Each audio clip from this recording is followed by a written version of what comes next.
during the 80s, first of all, what was the reaction in your personal life to your presentation, your Adam's Rib presentation, your starting of the Mormon Women's Forum? What was happening in your ward, with your family members, with your neighbors, with your ecclesiastical leaders?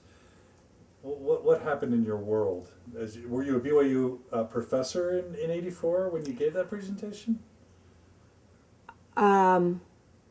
I was teaching as an adjunct professor. I mean, the whole academic world is so hierarchical, and I taught at BYU for 14 years. But all of that time I taught, I was an adjunct instructor. I didn't finish my PhD until 2002. I had my master's degree. So I was a professor, right, but not in the whole tenured system, which means that you have very little security. So I taught at BYU from 1975 until 1989 as an adjunct professor, first down at the BYU campus, and then when we moved up here, I was teaching a couple of classes at the Salt Lake Center. I was doing a myth class and some classical civ classes.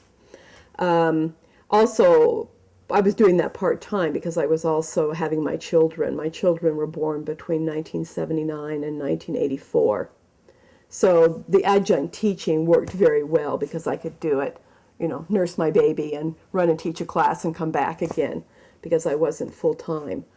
But the teaching was very important. I enjoyed my teaching a lot.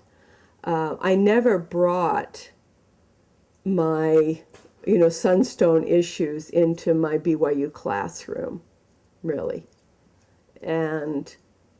But after I participated in 1989, the debate that I mentioned where the forum sponsored this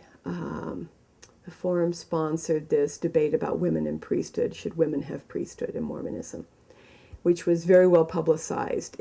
They did a little spot on it on the TV and so forth. When was that? That was in, I guess, the spring of '89. I was scheduled to teach, I can't remember now whether it was 1 or 2 classes at the Salt Lake Center that next fall. Suddenly, I was all ready to teach. I was getting my syllabus together, went over to the Salt Lake Center, and I found out that my class had been canceled. And it was very strange. Suddenly it was just not on I had already talked to the director about that I was going to teach my regular class and I was getting my syllabus ready, and then suddenly the class is not on however they used to do it back then, the class schedule for that upcoming semester. And I couldn't figure out why. So I called the secretary and said, I think there's been a mistake. They haven't listed my class. And she said, oh, well, you're going to have to talk to the director of the center. So I called him up, and he goes, well, we've just decided not to have that class. Well, I mean, I don't have time to go through all the ways that Paul and I had already seen. I can come back to one experience that we'd seen that church leaders, if they are worried about you, that they'll try to silence you. We'd already had that experience on at least 3 occasions with church leaders. So I was suspicious, and I pressured him, and I said, could this have anything to do with, my involvement in the Mormon Women's Forum? And I pressured him enough, and he was a good enough person that he finally broke down, and he said, well, yes, it does, and I'm really sorry. You've been a good teacher, and I'm sorry, but we can't have you anymore. And then later I had it confirmed by 2 people who knew that I lost my position at BYU there as an adjunct teacher because of my involvement in the Mormon Women's Forum. So that was very painful. The idea that it would and I tried to tell the director, look, I have never used my classroom, to push my ideas about church issues. And that was when he said, yes, I know you've been a good teacher, but I'm sorry, we can't have you. I have this. But between 84 and 89? So that was 89. Were there bishops ever? Yes, and so I started with that one. But really, there was another instance when we first moved to Salt Lake and we lived over in the Taylorsville area. Paul and I did a discussion that somehow got written up in the paper. And we heard from a bishop who liked us that he was not supposed to give us any calling or any job. So that happened to us. I'm trying to remember. It had also happened to Paul in Orem, that he had taught a BYU class, and he had taught about the Book of Mormon, and he taught grace, and there was some BYU professor, religion department person who was upset, and Paul got released from a calling. So we had that happen in Orem. We had it happen when we were in Taylorsville. When we moved we were living over in our condo in Park Place. In that ward, we knew our records had been tagged. We found out when we moved from Taylorsville over to the east side of Salt Lake into the Holiday area, that when we moved, our records were tagged. What does that mean? What it means, if your records are tagged, and we found out, I won't mention the name, but we actually had a general authority friend that we checked this out with because we didn't want to simply be paranoid. We wanted to find out if it actually happens or not. And he found out that it did. And that what happens is that if you are seen as a troublemaker, and I don't know if they still use the same system, so this would have been in about 87. We moved up to Salt Lake in 84, so in 87 we moved to the east side of the valley and found out that our records were tagged, which meant that when they send your records, there is some kind of an indication, I don't know exactly literally what they do, but that they have to call the previous leader who will tell them that you're a troublemaker and that you're not allowed to hold any position. Okay. So that's what happened. So that had happened to us. So no calling ceased at some point. Yeah, although what we've also discovered, Paul and I, in fact, when we were in that Taylorsville ward, the stake president, they were told from a general authority, from a regional representative, our bishop was told that, we were to be silenced, basically. And he secretly had us do something because he liked us and he didn't feel like that it was right what they were doing, he felt like that we were good members and that we shouldn't have this happen. So he sort of gave us an inconspicuous way of participating in the ward. And eventually when we were in the, when we were in the, I always get the names of the stakes mixed up. It was one of the Cottonwood stakes. We had a very good bishop there that called me to be a Sunday school teacher and Paul to be a Sunday school teacher. So they have quite a bit of discretionary power. And in fact, the same bishop that called me to be the Sunday school teacher, at the time of the September 6th, he was supposed to hold a court on me. He was told to hold a court on me, and he wouldn't. Because he felt like that that I didn't deserve it. So that has been our experience, both and this happened from the early 80s to Paul and me, basically between we got married in 78, starting with about 79, starting from 1979 until 93 when Paul was excommunicated. During that, how long is that? That's quite a long period.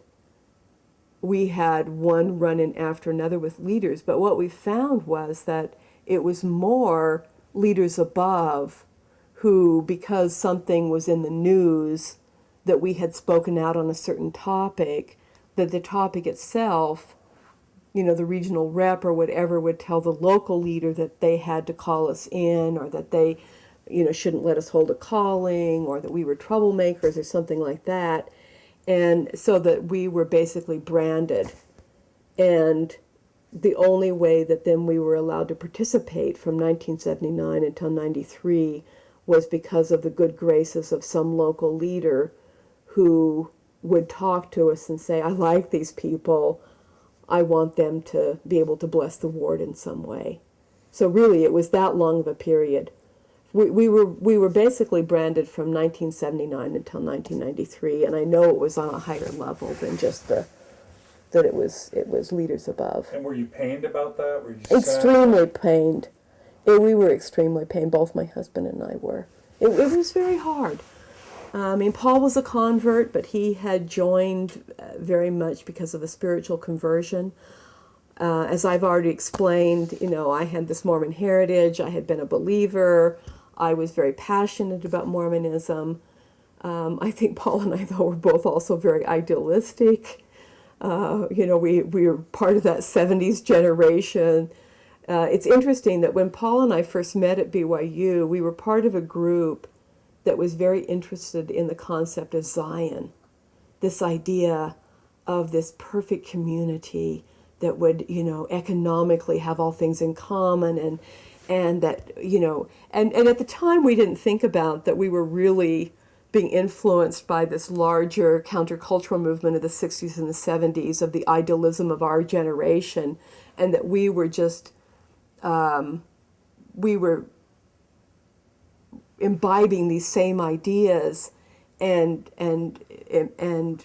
seeing them in the context of the church, that those ideals of our generation of the anti-authoritarianism, the idea of economic reform and helping the poor, the notion of racial and gender equality, all of those issues of the 1960s and 70s, we were seeing the possibility of those, and this is why we liked 19th century Mormon doctrine, was that this whole concept of this Zion community where you had the equality, we saw that as an ideal in the 19th century, and we wanted that to happen in the present church.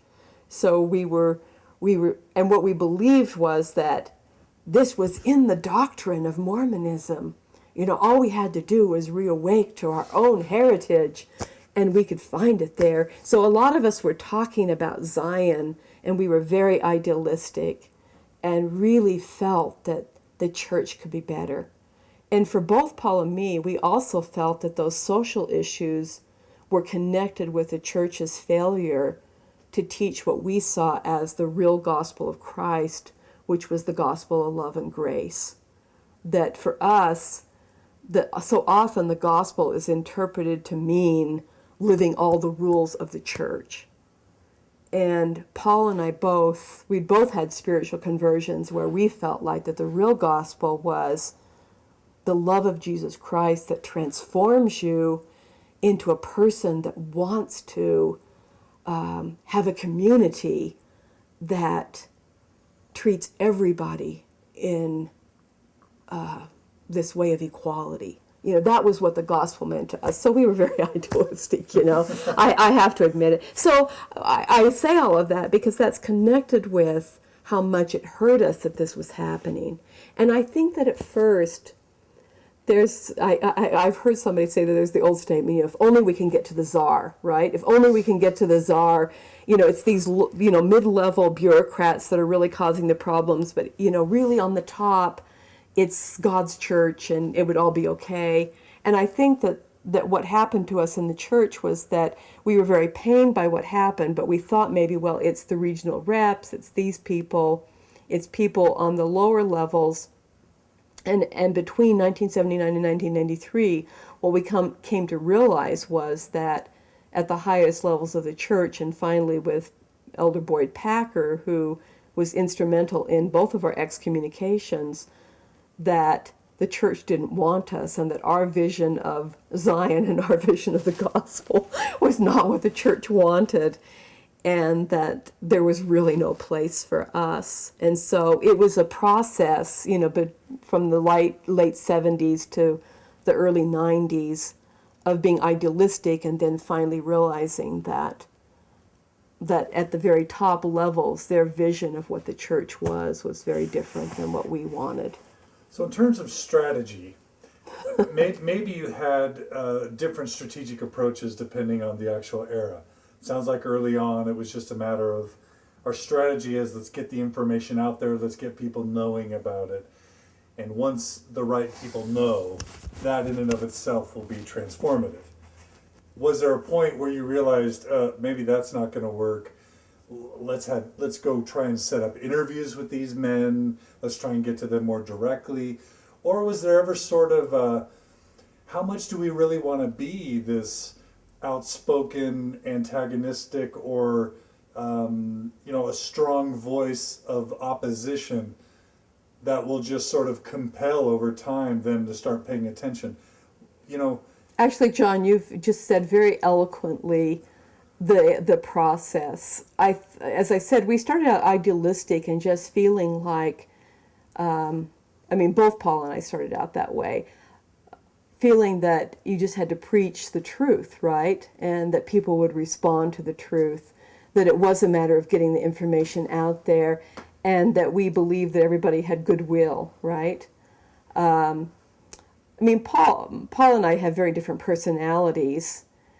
For me, with my research on women and the priesthood and Joseph Smith and looking at the foundations of Mormonism, I think that I really felt at first that, as you said, oh, look, what I've discovered, there is a basis in Mormon theology for women having priesthood and for women being the equals of men in the structure of the church. I was naive in thinking that people would just respond to it because it was so obviously true from my perspective, right? And it felt so good and enlightening and felt so wonderful, and I just thought they would respond to it. So there was that at the beginning. But I think that because we also very early began to feel this resistance, that we became realistic pretty fast too. And I guess that, although I would describe myself as always a mixture of idealism and realism, that, by the time we founded the Mormon Women's Forum, I was skeptical, but I still felt it was worthwhile. So I guess I've had always a mixture of that. In terms of strategy, maybe one of our problems is that we've never been really good at strategy in terms of we didn't sit down and say, okay, what is our strategy for change? It was more spontaneous than that. But obviously there was also a process of realizing what worked and didn't work. So you asked, did we ever write letters? Yeah, we did. We both wrote letters. The Mormon Alliance, which was founded, what year did we do that? 91, 92, I can't even remember, 92, which was an organization which was meant to deal not with just spiritual abuse within the church, but also to deal with defamation against the church, although that branch has never flourished. We actually wrote a letter to the First Presidency and the 12 Apostles where we requested a meeting asking if we can meet with them to talk about some of the issues. And Paul had tried to get audiences with various general authorities from time to time, and actually did. He talked to Dallin Oaks on one occasion, and Marlon Jensen, and various other people. So there was an attempt to do that. One of the things that we realized very early as well was that if there were going to be any changes, it was not going to be at a local level. It had to be up here. And I think one of the frustrations in Mormonism is that it's in the Mormon LDS community, is that it's very difficult to get an audience with the higher level leaders, because as we found, when we sent this letter, the Mormon Alliance, I didn't finish my idea there, but this connects with my other thought, which is that if you want to bring about change, you have to reach the upper level leaders, but there are two big obstacles. First of all, they don't want you to do it that way. They want you to talk to lower level leaders, and yet those leaders have nothing to do with larger policy doctrinal issues, which is what we were concerned with. So that's one big problem. And so to even get an audience, they won't listen to you unless you're a family member like Steve Benson or you know them personally or something like that. I mean, the only reason Paul got an audience with Dallin Oaks is that he had been his research assistant at BYU when Dallin Oaks was the president and Paul was a law student. And the same thing, any time we've ever been able to talk to anybody, it's been through some connection. So that's one big obstacle and problem. The other problem, which we began to realize more and more, so maybe we were strategizing more than I thought consciously, is that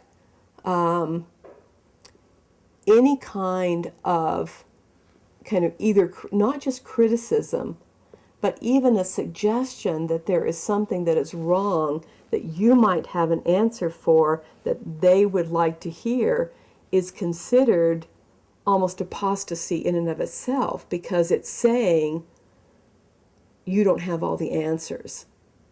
And so that was so frustrating, because in fact we did try to, before we said some of our strongest public things, we did try to work a little bit more under, in the other direction, but you just can't get access. And anything that you say is seen as you're an upstart, you're insubordinate. Even if you try to be as polite as you can, if you're criticizing, it's seen like that. And that is a huge, huge problem in the church. I think it still is. And to what extent did you guys ever empathize with their situation? Because if the church rests on revelation, the prophetic mantle, and authority, if the general membership got the idea that just by making suggestions and giving advice, they could steer the ship in some way, It would be chaos. Doesn't that totally undermine, the feeling that God, through the leadership, is at the helm? Did you ever get to a place where you said, I'm frustrated, but I totally get why they can't respond to us in a direct way? I guess I feel two things about that. First of all, I'm very empathetic toward them. And, in spite of criticisms I've given about either church policy or doctrine, or even disagreeing with leaders, I've always tried to be respectful to them as people and to not do any kind of ad hominem attack or say that they're bad leaders or anything. In the recent Sunstone article I have on Are Boys More Important Than Girls, I do a critique of President Hinckley's talk. I have a great deal of respect for President Hinckley. I think he's a wonderful leader of the church. He's probably one of the best presidents we've ever had. He's very moderate. I think he's very thoughtful. He's an intelligent man. I have respect for them, and I know how hard it is to lead anything. I mean, as a parent, how hard is it to try to, help your kids not not do too much, not do too little, do the right thing. I mean, every parent knows how agonizing. I'm a teacher. It's very hard to lead in anything. I'm very empathetic toward them. I know it's difficult. And I really am very sympathetic with that. And I think they do a lot of wonderful things. I think the church does a lot of wonderful things. So that's one part of what I feel. But the other part of what I feel is that I think they could be more open to the members. And it wouldn't have to be chaos. Most people don't have ideas or don't care. I mean, I don't know. I think that it's a huge mistake on their part to see anybody who critiques or questions as an apostate non-believer. First of all, it's not true. And secondly, it doesn't have to be, it's not this one way or the other. Either you buy into everything and everything is top down, or the other way that, it's chaos and everybody has an equal vote. I'm not arguing for chaos, everybody has an equal vote. But I think that there have to be some kind of avenues of discussion. It's like a family. I remember when we were being grilled by our stake president with the whole question of when in August and September of 1993, where the stake president kept saying, just obey me, just obey me. It's like a parent and a child. I am the parent, you're the children, I just want you to obey me and be quiet. And I looked at him and said, that's not my style of parenting. I never have done that with my children. I always want my children to tell me their feelings, to give me their input. I think we have a healthier family if there's some interplay between us. And I think it's the same way in the church. I mean, we heard later that when the Mormon Alliance sent this letter that they were, we got a little, dismissal letter back from the secretary of the First Presidency. But we heard through the grapevine that they saw it as insubordination and they were upset. But why? Why not? If I'm a leader, if I'm a parent, I don't know what my children are feeling. I don't know what the student back there, I can't tell whether or not they understand what I'm saying up here or if even what my experience make any sense to them. It doesn't make any sense to me that they have to be so closed. I am empathetic to how hard it is, but I think that with some creativity that we could open up to something that would be so much more productive in the church. Because the members, the Spirit of God, works through each member of the church, and their experience matters. And yet there's no mechanism for listening to them. And to me, that's this whole model that God directs them in every little thing, and we just have to be satisfied with that. That is so simplistic and naive. That is not how it works. And, Jesus does not show up to them every week and say, you do this, this, and this. I'm not saying they don't get inspiration, but we all know that when you get inspiration, that either you can misinterpret it. And not only that, how do you even know that you're asking all the right questions?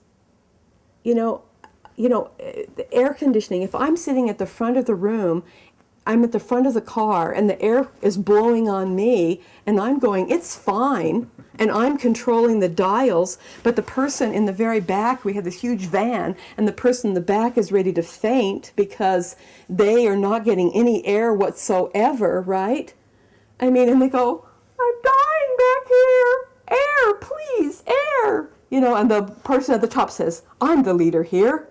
If I let all of you control the air conditioning, it's going to be horrible in here. Well, that's just not true.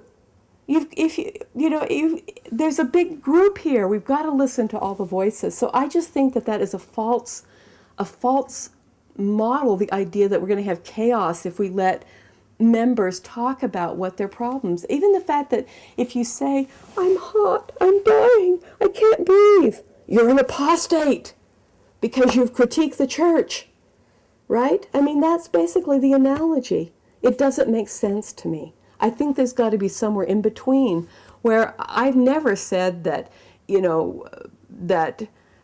don't have the right to create the rules or whatever. I just think that we could have a more open, well-functioning family, church family, if there were some mechanism, and it could be an orderly mechanism, for hearing various issues that members have.